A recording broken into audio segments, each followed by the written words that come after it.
هاي حبايبي، عاملين ايه؟ يا رب تكونوا بخير. تعالوا بقى مع بعض نشوف انا لقيت ايه بالصدفة البحتة كده. كنت بروق وبرتب الدنيا كده فوق الدولاب وتحت السرير، ببص لقيت في حاجات عندي بقالها كتير قوي قوي.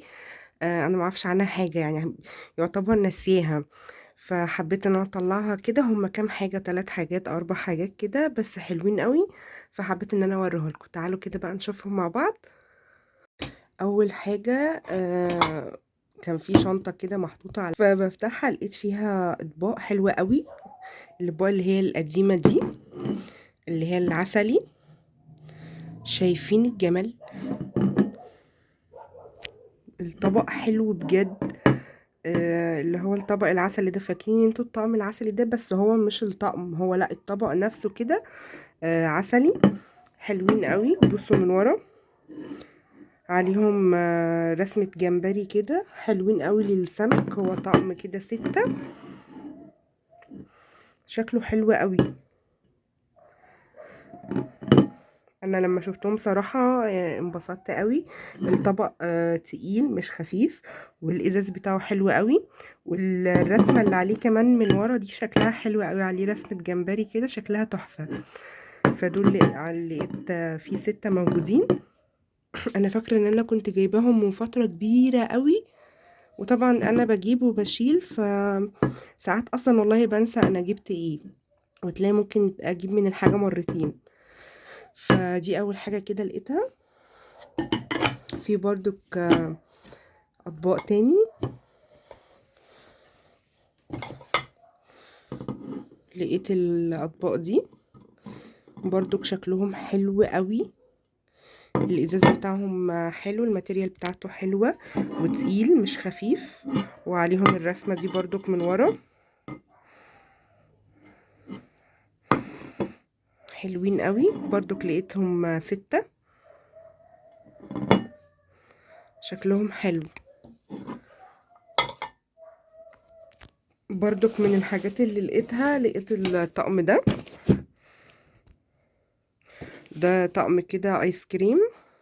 هو صيني او بورسلين. بصوا، الحاجات دي كنت جايباها اول ما طلعت، كانت تحفة. بصوا شكله حلو ازاي. ولونه حلو قوي، اللون الموف مع البينك مع الابيض. شكله حلو قوي. هو برضو ينفع ايس كريم، ينفع رز بلبن، ينفع جيلي. يبقى حلو قوي. ولو حبيت اعمل فيه مثلا كيكة اوريو، احط عليها ايس كريم. فشكله حلو قوي. دول برضو 6، ومعاهم المعالق بتاعتهم.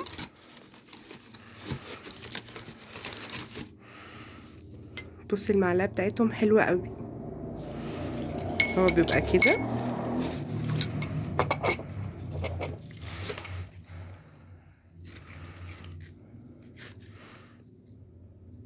عجبني قوي. انا برضو فاكره ان انا كنت جايباه من زمان قوي، من فتره كبيره، وكنت شايلاه. قولي لي ايه رايكم.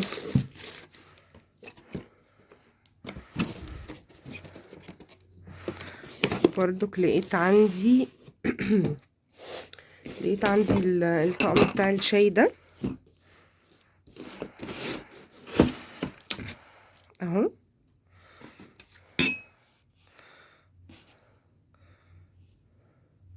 برضو شكله حلو قوي. احلى حاجه برضو ان هو مع احلى حاجه ان هو مع السكريه.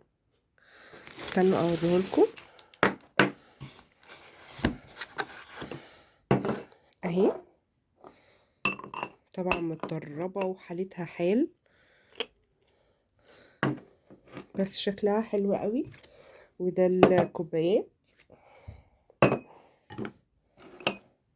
حلوة برضك لما يبقى فيه ضيوف، يعني 1 أو 2، ونقدم لهم الكوبايات دي كده ومعاهم السكرية فيها السكر. شكله كيوت قوي.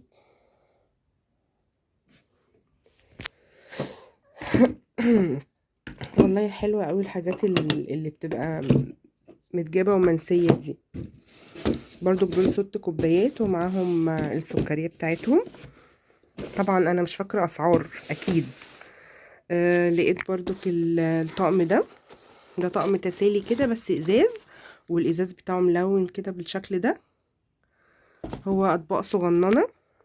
الاول انا لما شفت دي افتكرته طقم سمك، بس بعد كده لما فتحته لقيته لا. بصوا حلو قوي، هو على شكل ورقه شجره. استنى اطلعه لكم. حلو قوي، شكله جميل.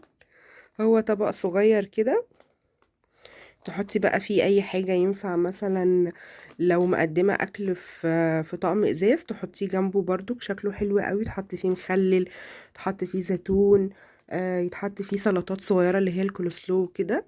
هما 6. وبرضو ينفع طقم تسالي حلو قوي. هو على شكل ورقة شجرة، والالوانات بتاعته حلوة. ده ازرق، وده لون بينك كده، هو مش باين في الكاميرا قوي. وده لبني، وده اخضر، وده برضو لبني، وده اخضر فاتح. برضو شكلهم حلو قوي، عجبوني. بس يا حبايبي دول بقى الحاجات اللي انا لقيتها. قلت اوريها لكم، قولوا لي رايكم فيها ايه. حلوه. يا رب بقى الفيديو يكون عجبكم، وان شاء الله لو لقيت حاجه بالصدفه برضو تاني هوريها لكم. وان شاء الله ان شاء الله نازله اجيب شويه حاجات كده برضو مشتريات للجهاز، او ان شاء الله اول ما اجيبها هوريها لكم. متنسيش بقى تعملي لايك وتشتركي في القناه، تفعلي زر الجرس لو انتي اول مره تشوفي الفيديو. وان شاء الله اشوفك بقى في فيديو جديد. باي باي.